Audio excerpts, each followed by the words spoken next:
ассалому алайкум бинандагони гиромӣ, нашри навбатии барномаи иттилоъоти ахборо аз телевизиони Тоҷикистон манзури шумо мегардонем. Дар студия бо шумо Марҷона Шарипова. бориши барф ва сардӣ ба соҳаи кишоварзӣ аз бисёр ҷиҳат манфиатовар аст. захираи намӣ, беҳтар гардидани сохти хок, нест гардидани ҳашароти зараррасон ва ба таъхир афтодани муҳлати гулкунии дарахтон аз ҳисоби барфу сардӣ ба амал меояд.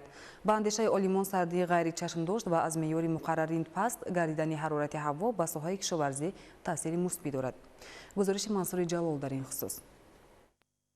ба таъкиди олимон, фоидаи барф барои соҳаи кишоварзии мамлакат зиёд аст, яъне оби барф нисбат ба обрасонии маъмулӣ 4 маротиба таъсири зиёд дорад. гарчанде ки рӯзи 26 дар қисми зиёди минтақаҳои водигӣ ва доманаку барф борид, вале ҳавои ниҳоят сард ё сард пешгӯӣ карда намешавад ва эҳтимол аст ки танҳо шаби 26 ба 27 дар бахше аз ноҳияҳои водигӣ, вилояти Суғд то бемарказ ва вилояти Хатлон ҳарорати ҳаво то 0 дараҷа хунук гардад ва рӯзҳои дигар боз эҳтимолияти то 2-3 дараҷа гарм шудани он аз эҳтимол дур нест. дар ин шабрӯзҳо бо сершиддат боридани борон ва гузаштан ба барф ин яке аз омилҳои он ҳаст ки барои захира кардани намӣ ва дар оянда барои истифода бурдани зироатҳо хеле муҳим мебошад. барои гирифтани ҳосили хуби дилхоҳ барои тамоми хоҷагидорони инфиродӣ, шахсӣ ва он шахсоне ки бо замин сару кор доранд, яъне ки муҳим мебошад. олимон маслиҳат медиҳанд ки боридани барф барои боғу тогзор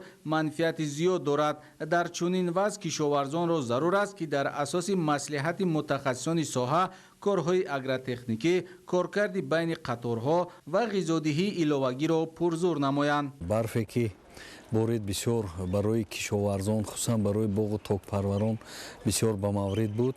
вобаста ба ин имрӯз кишоварзонро лозим аст ки аз ин барфе ки борида буд бо самаранок истифода баранд. бо самаранок ба он хотире ки масалан ҳамчун як обмонии захиравӣ аллакои иловагӣ барамун худи боғу тогзорҳо илова мегардад, намӣ захира мегардад ба қадри имкон. ҳамзамон мо метавонем ба кишоварзон тавсия диҳем ки гирду атрофи ҳар як ниҳолро вобаста ба барфи будагӣ ҷамъ намуда барои обмонии захиравӣ низ як миқдор барф ҳамчун захира барои намӣ нигоҳ дошта шавад. инчунин имрӯз ин табиате ки мусоид барои боғу токпарварӣ бисёр мусоид аст, метавонанд истифодаи бисёр ба муқобили ҳашароту зараррасонҳо ки барои боғу тогзорҳо зиёновар аст, зараровар аст, бисёр ба маврид бошад. як муддати муайян метавонад қобилияти ҳамин нигаҳдорӣ бошад. боридани барф ба соҳаи чорводорӣ муқаррарист. ин ҳам дар ҳолест ки агар чорводор ба таври зарурӣ захираи хӯрокро таъмин намуда бошад. аз чорводорони мамлакат хоса чорвои дар чарогоҳ буда тақозо менамояд ки чораҳои саривақтиро анҷом диҳанд. ин давраи наслгирӣ аст, яке аз давраҳои муҳим аст. бояд чорводорон ҳамавақт омода бошанд ва дар ин давра бояд чорво бо хӯрокҳои консентратӣ таъмин карда шавад, чунки дар ин давра ҳам хунукӣ аст ва ҳам бисёри чорво ки насл дорад талабот ба хӯроки серғизоят зиёд мешавад. дар баробари ин бояд он чорвое ки лоғар аст бояд ҷудо карда шавад, бо хӯрокҳои консентратӣ таъмин карда шавад. дар баробари ин бояд он бо доруҳои тақвиятдиҳанда гузаронда шавад. ба чорводорон тавсия дода мешавад ки нагузоранд ки чорво дар хунукӣ дар як ҷо нигоҳ дошта шавад. онҳо бояд пайваста дар ҳаракат бошанд. дар сурате ки раман нигоҳ дошта мешавад, сардӣ бошад, метавонад ба насли чорво таъсири манфии худро расонад. ҳолати ба вуҷуд омада аз кишоварзон тақозо менамояд ки баъд аз боришот барои гирифтани ҳосил ва нашъу намои боғу тогзор, додани ғизои иловагӣ, андешидани чораҳои муҳофизатӣ ва дигар корҳои агротехникиро сарфи назар нанамуда ба ҳосили оянда дилгарм бошанд. бо фаро расидани мавсими нави кишт, кишоварзони ноҳияи Кӯшониён техникаву мошиналоти кишоварзиро аз санҷиш гузаронида ба кишти баҳории ҳамаҷониба омодагӣ мегиранд. гузориши Маҳмад Раҷаб Абдуллозода ва Давлати Файзулло. با آمدی موسم نوی کشت خوجایداران و مکانیزاتوران ناحیه کشانیان به هم آمده در نزد متخصصان ساحه تکنیک و دیگر ماشینالات کشاورزی را مورد سنجش قرار دادند. ناحیه کشانیان یکی از ناحیه‌های اگراری در منطقه ختلان دانسته شده وابسته به شرایط مساعد اقلیم قسمت بیشی زمین‌های کورم در سمت پخته‌کاری استفاده می‌گردد. امروز در ناحیه کشانیان زیاده از 2600 خوجگی دهقانی و کооپراتیو استحصالی در سمت گوناگون فعالیت می‌نمایند که از این شماره قسمت زیادشان به پخته‌کاری مشغول هستند. کشاورزان در این جهت تجربه خوب دارند و امروزها برای سریع با رعایت قاعده‌های اگرتکنیکی انجام دادن کشتی پنبه‌دانه تدبیراندیشی می‌نمایند. در این سمت برابر دیگر عمل‌های لازمه تیاری تکنیکی صاحب اهمیت اولین درجه دارد. کشاورزان با توصیه متخصصان طی یک چند سال اخیر با پیش گرفتن راه و اصول‌های منفعت‌آور کشت و پرورش زراعت‌های گوناگون از موفقیت کاری خود قناعتمند می‌باشند. طبق اطلاع مسئولین امسال در ناحیه کشانیان در میدان نزدیک به 11000 گکتار کشت پنبه‌دانه در نظر داشته شده است که برای انجام این روند ثمره‌بخش در ناحیه شرایط مساعد فراهم میباشد.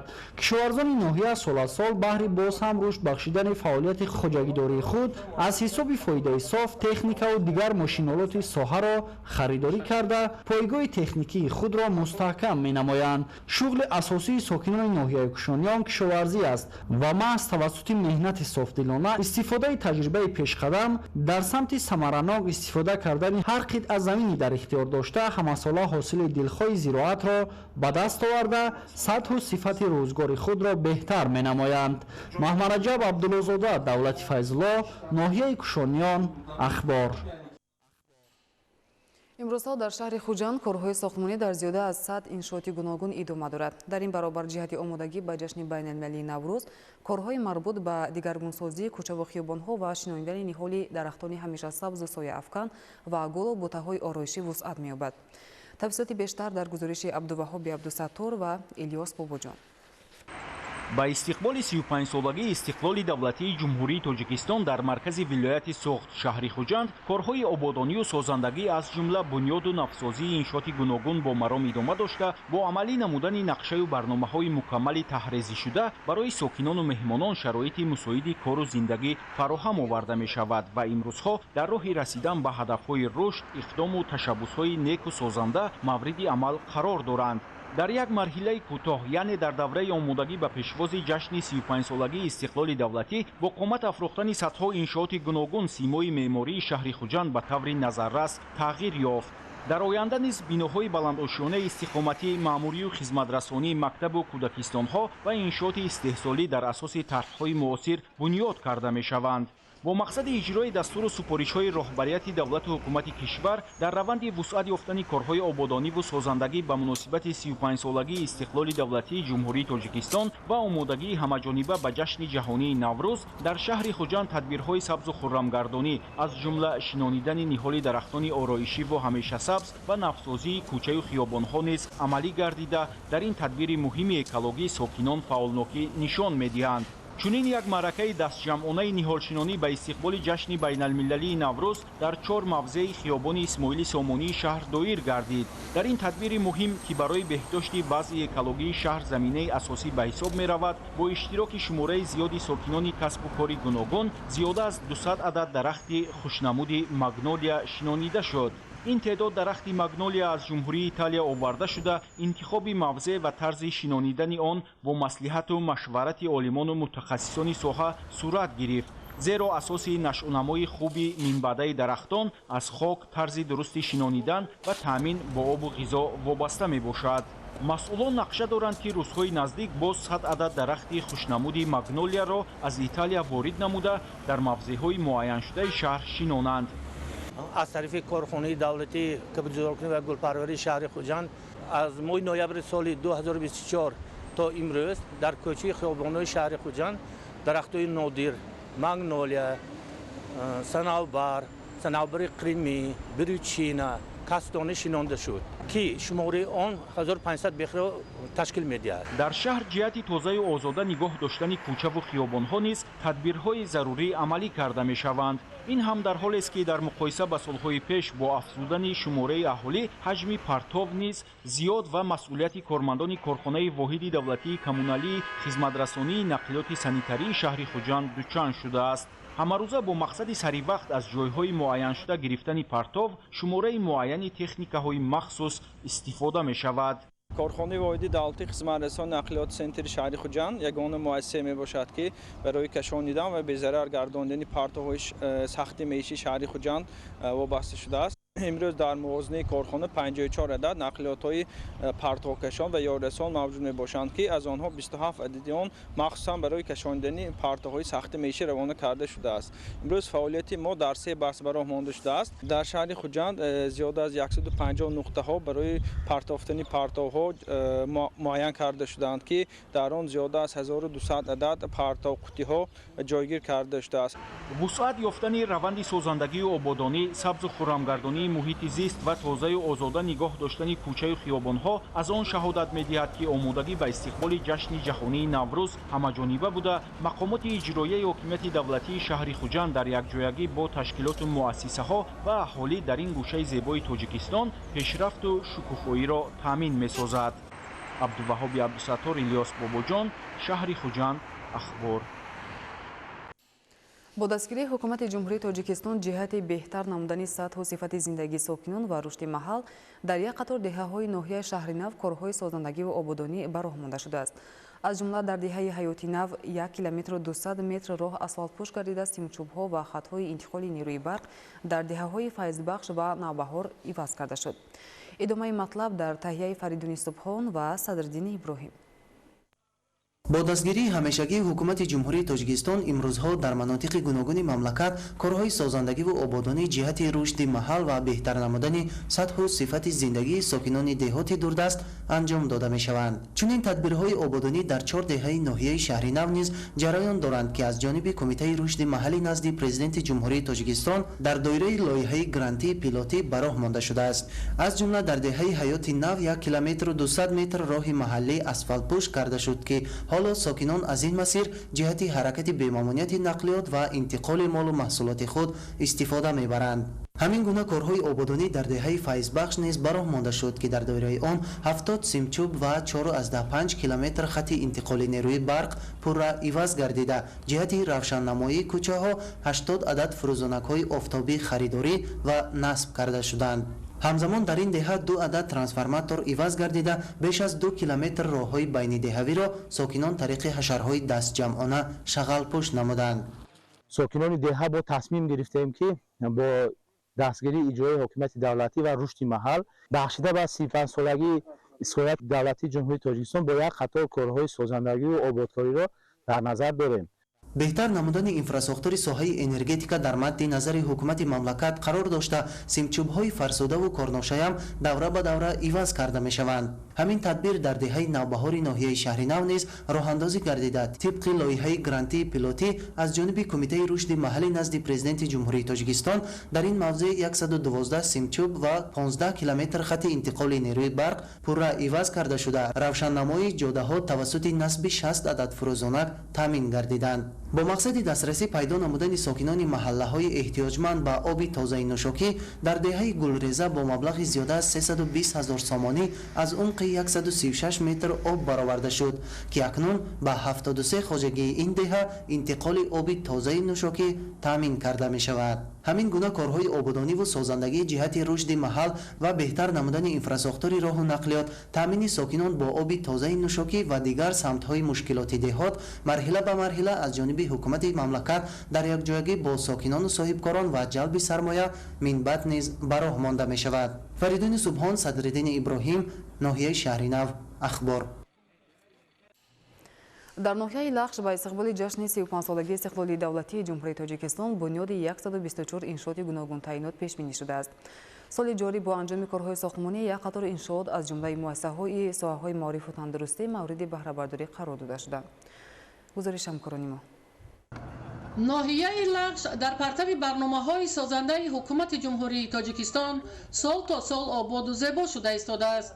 بنیاد بیناهای معموری یک قطار تشکیلات و مؤسسه، خانه‌های استقامتی، اسفالت‌پوش و چراغانکنی مرکز معموری ناحیه شهرک وحدت از روند کارهای سازندگی شهادت می‌دهد که مرحله به مرحله عملی شده ایستاده است. از جمله به استقبال جشن 35 سالگی استقلال دولتی جمهوری تاجیکستان در حدود جماعت‌های شهرک و دهات ناحیه لخش روند کارهای سازندگی از روی نقشه پیش‌بینی شده عملی شده ایستاده است تا انشاءات بنیاد شونده در مهلت معین شده و با صفت بلند به استفاده داده شوند. در ساحه تندرستی برای باز هم بهتر نمودن سطح و صفت خدمت رسانی به اهالی، تعمیر و برقرارسازی یک قطار انشاءاتی ساحه انجام یافته. از حساب وزارت تندرستی و حفظ اجتماعی با مؤسسه‌های تندرستی ناحیه تجهیزات‌های نوی طبی وارد کرده شد. در حدود ناحیه لخش یک بیمارخانه مرکزی و 6 بیمارخانه منطقه‌ای که در جماعت جویگیر است کارو فعالیت می‌نمایند که در این بیمارخانه در حدود ناحیه 31 نفر با معلومات عالی و 62 نفر معلومات میانه کارو فعالیت می‌نمایند که در سال جاری با دستگیری حکومت جمهوری تاجیکستان با مبلغ 3 میلیون 100 هزار سومانی تعمیر بیمارخانه و پورگی برآورده شد و با تجهیزات‌های زمانوی مجهز گردانیده شده است که برای بهتر نمودن سطح و صفت طبابت تجهیزات با پورگی تامین هستند. در آینده در نقشه است که دیگر برنامه‌های هستند که برای باز هم بهتر نمودن سطح و صفت طبابت ما زینه به زینه اون رو عملی نموده ایستاده ایم. در روند کارهای آبادانی از حساب مبلغ‌های وزارت معارف و علم جمهوری در حدود جماعت‌های شهرک و دهات ناحیه لخش ساختمان یک قطار انشاءات ادامه دارد تا در آینده برای تحصیل خوانندگان بیناهای نوی تعلیمی و صنفخانه‌های علاوگی ساخته به استفاده داده شوند.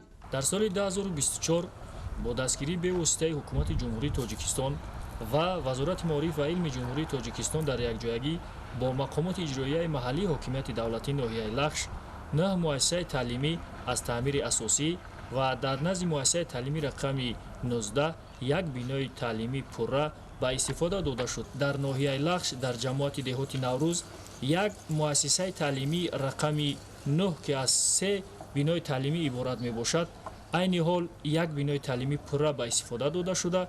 در 2 بینای تعلیمی دیگر با پرگی ساختمان ادامه دارد. در مرکز شهرک وحدت سال گذشته در پرتو هدایت‌های پرزیدنت جمهوری تاجیکستان پیشوای ملت محترم امام علی رحمان ساختمان بینای کاخ فرهنگ معاصر آغاز گردید، زیرا تا همین دوره در ناحیه لخش عموما بینای زمانوی موجود نبود تا هنرمندان چاره‌بینی‌های خود را برگزار نمایند. این است که با بنیاد مورد بهره برداری قرار گرفتن بینای کاخ فرهنگ برای کارمندان ساحه تمام شرایط‌ها مهیا می‌گردد تا چاره‌بینی‌های فرهنگی را در سطح ضروری برگزار نمایند. در برابر این سالهای صاحب استقلالی در ناحیه لخش با مقصد فراهم آوردن جایهای نوی کاری از حساب برنامه‌های حکومت جمهوری تاجیکستان در همکاری با شریکان رشد یک قطار کارخانه‌های صنعتی بنیاد شده، استحصال محصولات نیز رو به افزایش دارد.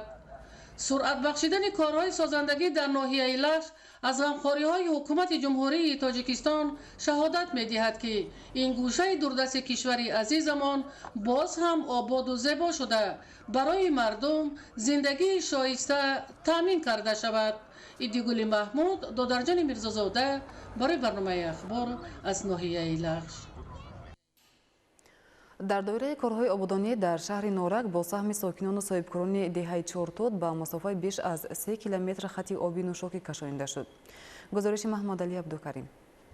دهه چهارتود جماعت دهات دکانی از مرکز شهر در مسافت 10 کیلومتر دور جایگیر بوده، ساکنان روستای مذکور در همکاری با مقامات اجرایی حکومت دولتی شهر نورک امروزها تدبیرهای آبادکاری را در دهه خود وسعت می‌بخشند.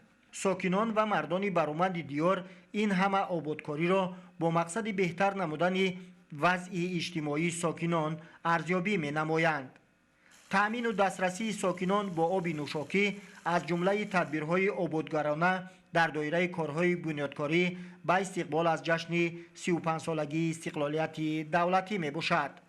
اطلاع داده شد که گذشته از این ساکنان دهه چارتوت شهر نورک از نارسایی آب نوشاکی تنقیسی می‌کشیدند. استقلالیت دولتی و فضای مساعد آرمان چندین ساله اهل جامعه دهه چارتوت را امروز عملی نمود. از مسافه 3500 متر به دهه آبی آشامیدنی آورده شد. سهمگذاری در آبادانی دیار که از جانب مردان سخاوتمند دهه چارتوت جماعت دهات دوکانی پیوسته راه اندازی کرده می شود، از جانب مقامات اجرایی حکومت دولتی شهر نورک قدردانی می گردد. فعالان و مردان برومند دهه چارتوت با افتخارنامه و سپاسنامه مقامات اجرایی حکومت دولتی شهر نورک سرفراز گردیدند. در زمینه تدبیرهای بنیادکارانه که از جانب مقامات اجرایی حکومت دولتی شهر نورک و ساکنان شهر نورآفران پیوسته راه اندازی کرده می شود، شفت راه نقلیاتی نورک وحدت و نورک دنغرک کورلاب روز تا روز آباد و زیبا می گردد. هدف از راه اندازی چنین تدبیرها بنیاد انشاءات گوناگون ساحه، تعمیر و تجدید مرکزهای خدمترسانی و تجارتی از جانب مسئولان ساحه می باشد. اقدام‌های بنیادکاری طبق نقشه تحریزی گردیده مقامات اجرایی حکومت دولتی شهر نورک ادامه داشته، ساکنان مقصد دارند که جشن 35 سالگی استقلالیت دولتی را با عمل‌های سازندگی و دستاوردهای ارزنده استقبال نمایند. محمد علی عبدالکریم ایوبی محموراد، نورک، اخبار. طبق تغییرات وارد شده به قانون جمهوری تاجیکستان درباره معارف من بعد خوانندگان عهدهداران بعد از گرفتن تعلیم عمومی اساسی زینه سوم تحصیل را در مؤسسه‌های تعلیمی تحصیلات میانه عمومی و موافق خواهش و قابلیتشان در مؤسسه‌های تعلیمی تحصیلات ابتدایی کسبی یا میانه کسبی گیرند. در ناحیه شهرستان چنین روند در سطح خوب به راه مانده شده جوانان با استفاده از امکانات موجوده تحصیل را ادامه داده ایستادند. معلومات بیشتر در گزارش همکاران ما. دستور هدایت‌های اساسگذار صلح و وحدت ملی پرزیدنت جمهوری تاجیکستان پیشوای معظم ملت محترم امام علی رحمان جهت بلند برداشتن امکانیت‌های نظام معارف و حتمی گردیدن زینه سوم تحصیل مساعدت عملی داشته. هدف از این فراهم آوردن شرایط در روند با نظام و با صفت تحصیلات شهروندان تاجیکستان تامین کرده می‌شود. طبق تغییرات وارد شده به قانون جمهوری تاجیکستان درباره معارف من بعد خوانندگان عهدهدار هستند که بعد تعلیم عمومی اساسی زینه سوم تحصیل را در مؤسسه‌های تعلیمی تحصیلات میانه عمومی و یا موافق خواهش قابلیتشان در مؤسسه‌های تعلیمی تحصیلات ابتدایی کسبی یا میانه کسبی صاحب شوند. فعلا در ناحیه شهرستان 21 مؤسسه تحصیلات میانه عمومی و یک گیمنازیوم عمل می‌نماید که در آنها 12229 نفر طلبگان اساسهای علم دوران صاحب استقلالی می‌آموزند. از این شماره 756 نفر صنف‌های دهم و 668 نفر را صنف‌های 11 در زینه سوم تحصیل تشکیل می‌دهند. در مؤسسه دولتی گیمنازیوم رقم 1 ناحیه شهرستان 25 نفر خوانندگان در زینه سوم تحصیل علم و دانش می‌آموزند. مؤسسه مذکور دارای شرایط خوب تعلیمی بوده. آموزگاران صاحب تجربه در این درگاه مقدس و طالبان از شرایط فراهم آورده حکومت کشور دستور می‌آموزند. بعد اعلان سالهای 2025 و 2030 همچون سالهای رشد اینواسیون و اقتصاد رقمی جهت در سطح بلند آموختن علم‌های معاصر در مؤسسه با اقدام مقامات اجرایی حکومت دولتی ناحیه شهرستان 20 کامپیوتر زمانوی و 3 تخته الکترونی با پروژکتور مجهز گردانیده خوانندگان منتظم به مشغولیت‌ها فرا گرفته می‌شوند. همین است که سال جاری 50 نفر خوانندگان مؤسسه در المپیادهای سطح ناحیوی، ولایتی و جمهوری فعالان شرکت نموده سزاوار جایهای افتخاری گردیدند. در مؤسسه تحصیلات میانه عمومی رقم 21 ناحیه شهرستان نیز جلب محصلین به زینه سوم تحصیل خیلی خوب راه اندازی گردیده است. خوانندگان صنف‌های 9 11 و درس‌ها و مشغولیت‌های پس از درسی شرکت فعالانه داشته سیاسی پیشگرفته رهبریت عالی مملکت را در عمل تطبیق می‌نمایند. قابل ذکر است که در این سمت خوانندگان در محفل‌های اختراع‌کاری، فنی، ورزشی، بافندگی و دوزندگی اشتراک نموده دانش و مهارت خیش را بازهم سعی می‌دهند. چنین روند در مؤسسه تحصیلات میانه عمومی رقم 3 ناحیه نیز به نظر می‌رسد. در مؤسسه مذکور 1019 نفر طلبگان موجود بوده. از این تعداد 96 نفر خواننده در زینه سوم تحصیل تعلیم دارد. در بارگاه مذکور برابر فعالیت نمودن محفل‌های مختلف اینچنین به آموزاندن زبان‌های خارجی دقت مخصوص ظاهر کرده می‌شود. منفعت آور آن است که جهت به کسب هنرآموزی جلب گردیدن خوانندگان مؤسسه‌های تحصیلات میانه عمومی نقش ترغیب و تشویق توسط مسئولین کالج و لیسه‌های کسبی جمهوری تاجیکستان و ولایت سوغد نظررس ارزیابی می‌گردد. این عمل فعلا در مؤسسه تحصیلات میانی عمومی رقم 8 ناحیه شهرستان هماوازی پیدا نموده است. امروز در مؤسسه مذکور از جانب مسئولین و آموزگاران کارهای ترغیباتی تشویقاتی کالج طبی شهر گلستان ولایت سوغد و دیگر لیسه‌های کسبی جریان دارند. مضبوط بابازاده، فردوس عمرов، آرزو معروفov، ناحیه شهرستان، اخبار. بینندگان گرامی، نشر نوبتی برنامه اطلاعاتی اخبار خاتمه می‌یابد. سلامت باشید.